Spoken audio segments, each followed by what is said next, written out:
কাউকে জিজ্ঞাসা করুন, আপনি কি মূর্খ? না। আপনি কি অসফল হয়েছেন? না।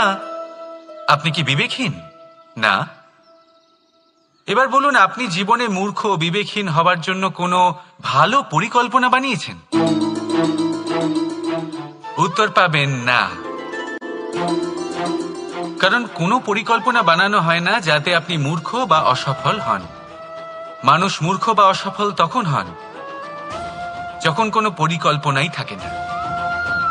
দেখুন, একটাই ছোট জীবন, তাকে স্থির করুন যাতে অনেক বেশি সংখ্যক মানুষকে আপনি জুড়ে রাখতে পারেন, অনেক বেশি শান্তি পেতে পারেন, অধিকতর সাফল্য লাভ করতে পারেন, বেশিরভাগ মানুষের পথপ্রদর্শক হয়ে তাদের মঙ্গল করতে পারেন। অসফল হয়ে বাড়িতে বসে থাকার চেয়ে ভালো হলো যে আপনি একটা পরিকল্পনা করে অসফল হন, কারণ তখন আপনার কাছে আরো একটা বিকল্প থাকবে, একটা নতুন পরিকল্পনা বানানোর, তাকে সার্থক করার। কারণ এমন কোনো পরিকল্পনা তো অবশ্যই থাকবে যা আপনাকে আপনার লক্ষ্যে পৌঁছে দেবে, তাই তো?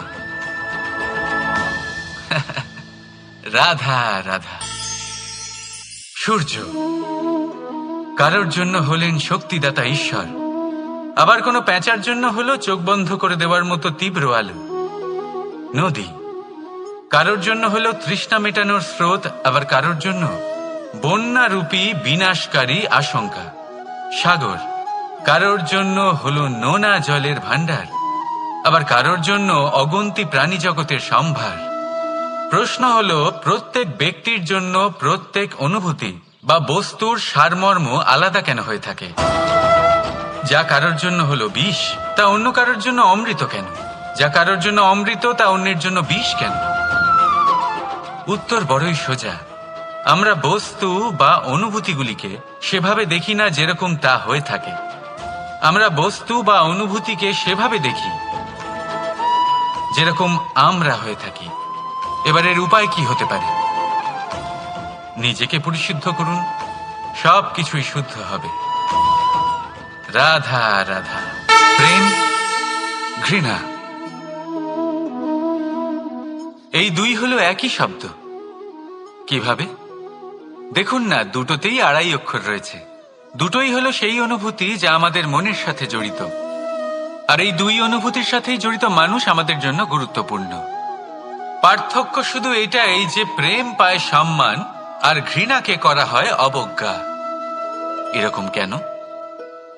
কারণ প্রেম হলো সেই অনুভূতি যেখানে মানুষ সব কিছু দিয়ে দিতে চায়, সব কিছু লুটিয়ে দিতে চায়। সেখানে ঘৃণা হলো এমন অনুভূতি যেখানে মানুষ সবকিছু কেড়ে নিতে চায়, সবকিছু জিতে নিতে চায়। তাও প্রেমের অনুভূতি কখনো আপনাকে হারতে দেয় না, আর ঘৃণার অনুভূতি কখনো আপনাকে জিততে দেয় না। এবার কি করবেন আপনি? একটাই জীবন, ঘৃণার সাথে বাঁচবেন নাকি প্রেমের সাথে? আমি তো প্রেমকেই চয়ন করব। রাধা রাধা।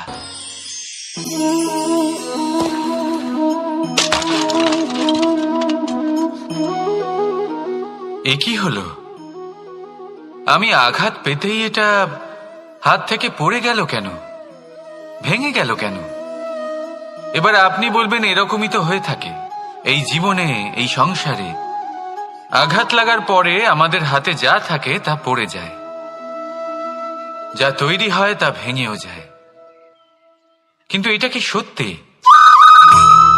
আপনাকে একটা কথা বলে রাখি, আঘাত পেয়ে পড়ে যাবার পরে সংসারের যে কোনো বস্তুই হাত থেকে পড়ে যাক না কেন, সাফল্য অবশ্যই আসে। যতই খারাপভাবে আপনি পড়ে যান, আপনি আঘাত পান, ভবিষ্যৎ অবশ্যই ভালো হবে। কারণ এই আঘাত, অসফলতা, এই অসুবিধা, এগুলো আমাদের এমন ভাবে পরিশুদ্ধ করে যেমন আগুন সোনাকে করে থাকে। সেই জন্য জীবনে শুধু সামনে এগোতে থাকুন, দৃঢ়তার সাথে এগোতে থাকুন, আর কখনো আঘাত পেয়ে পড়ে যেতে ভয় পাবেন না। কারণ এটা আসন্ন সাফল্যের সংকেত। আর সাফল্য তখনই আসবে যখন আপনি পড়ে যাবেন, যখন আপনি আবার উঠে দাঁড়াবেন, এবং আপনি আবার জীবনে সামনে এগোতে থাকবেন। রাধা রাধা। সময় অত্যন্ত কঠোর প্রভু। আপনি অনেক লোককে এটা বলতে শুনে থাকবেন, আমার কাছে এত সময় নেই, এই কাজে আসলে অনেক সময় লেগে যাবে, এই বিষয়ে ভাবার জন্য আমার সময় লাগবে।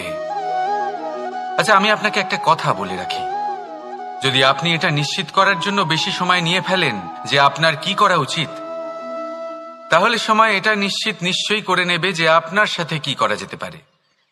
কারণ এই সময় কিন্তু অত্যন্ত কঠোর। যতক্ষণ আপনার সাথে রয়েছে এর সমাদর করতে শিখুন, এর সম্মান করতে শিখুন, এর সদ্ব্যবহার করতে শিখুন। যদি এরকম না করেন তাহলে এই সময়ের নিজেকে আর আপনাকে বদলাতে অধিক সময় লাগবে না। তাহলে আসুন, এবার সময় এসে গেছে ভালোবেসে বলার রাধা রাধা। এই পাথর দেখছেন আপনি, নদীর তলদেশে পাওয়া যায়। প্রয়াস করতে থাকে যাতে নদীর জল প্রবাহকে আটকাতে পারে। আটকাতে কি পারে? কখনোই নয়, বরং তার ধারালো কোণাগুলো মসৃণ হয়ে যায়। এবার এ থেকে কি শিক্ষা পাওয়া যায়? এর থেকে এটাই শিক্ষা পাওয়া যায় যে ব্যক্তি দৃঢ়তার সাথে জীবনে শুধু আগে এগোতে থাকেন না থেমে, তিনি না শুধু নিজের লক্ষ্য প্রাপ্তি করতে পারেন, বরং নিজের পথের সমস্ত বাধার অস্তিত্বই পাল্টে দিতে পারেন। তাহলে আপনি কি হতে চাইবেন? সেই ব্যক্তি যিনি নিজের বাধাকে দূরে ঠেলে আগে এগোতে পারেন, নাকি সেই ব্যক্তি যিনি অন্য কারোর পথে বাধা হয়ে থেকে তার নিজের অস্তিত্বই হারিয়ে ফেলেন? সিদ্ধান্ত হলো আপনার। রাধা রাধা।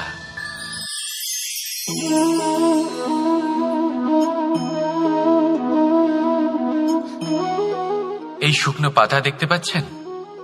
এটা কখনো গাছের ডালে ছিল, সবুজ তরতাজা, বৃক্ষকে পুষ্টি দান করত। কিন্তু যেই এটা শুকিয়ে গেল, যেই ও পুষ্টি সরবরাহ করা বন্ধ করে দিল, ওকে ফেলে দেওয়া হলো। এবার আপনি বলবেন, এটাই তো হলো সত্যি, এটাই তো হলো সংসারের তিক্ত সত্যি। এই সংসার ততক্ষণ পর্যন্তই আপনাকে নিজের সাথে রাখবে যতক্ষণ আপনি নিজেকে উপযুক্ত বানিয়ে রাখতে পারবেন। আমি এটা বলবো না যে এটা হলো মিথ্যে, কিন্তু এটা অবশ্যই বলবো যে এটা সম্পূর্ণ সত্যি নয়।